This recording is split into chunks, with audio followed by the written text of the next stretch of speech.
Welcome once again, ladies and gentlemen, boys and girls, to Mysteries from Beyond the Other Dominion. I'm your host, Dr. Franklin Ruehl, and today we ask, who are the albinonauts? Roll tape. First, the albinonauts.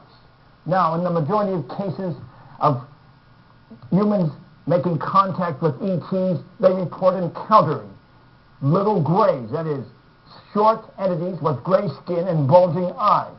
But in a minority of cases, individuals have actually reported encountering tall, slim, very white-skinned entities with pale pink eyes. In other words, albino-looking humanoids or albinonauts.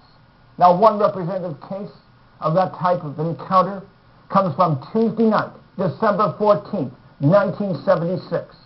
Ted Pratt was driving a neighbor, Joyce Bowles, to her son's school to pick him up after a play. The time was about 8:20 p.m., and as they were driving on this road near Winchester, England, they saw in the sky an enigmatic orange light that seemed to be shadowing the car.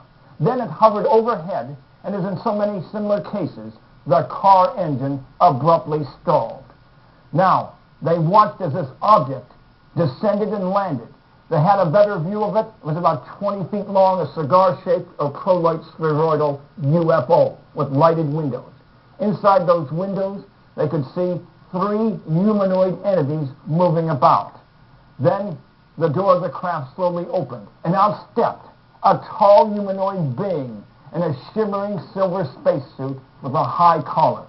He had no space helmet, and they could clearly see that he had pale skin and pink eyes. Indeed, he approached the car and seemed to be curious about both them and the auto. He said nothing either verbally or telepathically, but they both commented on his white skin, pale pink eyes, which I said reminded them of a rabbit's, and also a chill which seemed to be exuded by his body. After a few minutes, he returned to his craft, it ascended into the sky and disappeared. Of course, their car was unable to start, and they reported the incident to authorities, who scoffed at them. But there have been many cases of these albinonauts.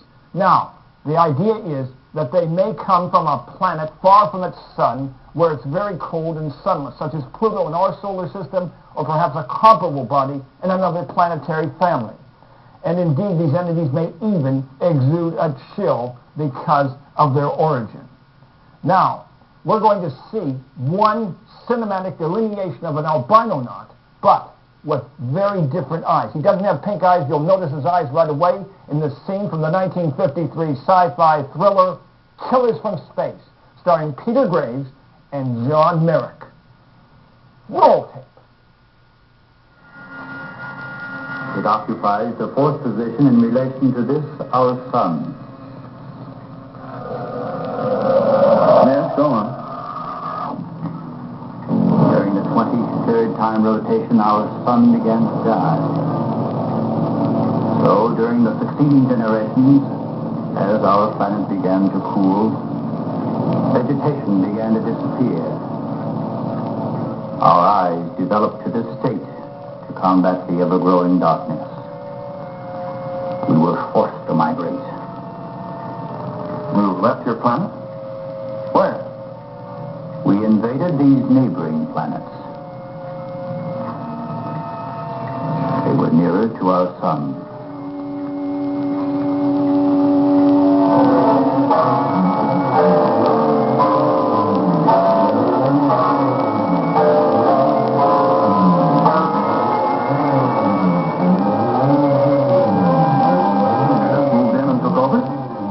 How many of them? All of us. Well over 1 billion. There were feeble attempts to stop us, but we were prepared for such contingencies. And now that our sun is about to completely expire, we must move again in order to survive.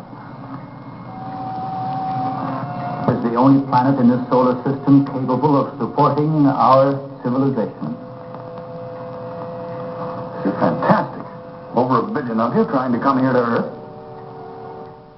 Imagine that, 1 billion aliens coming to Earth, all potential viewers of Mysteries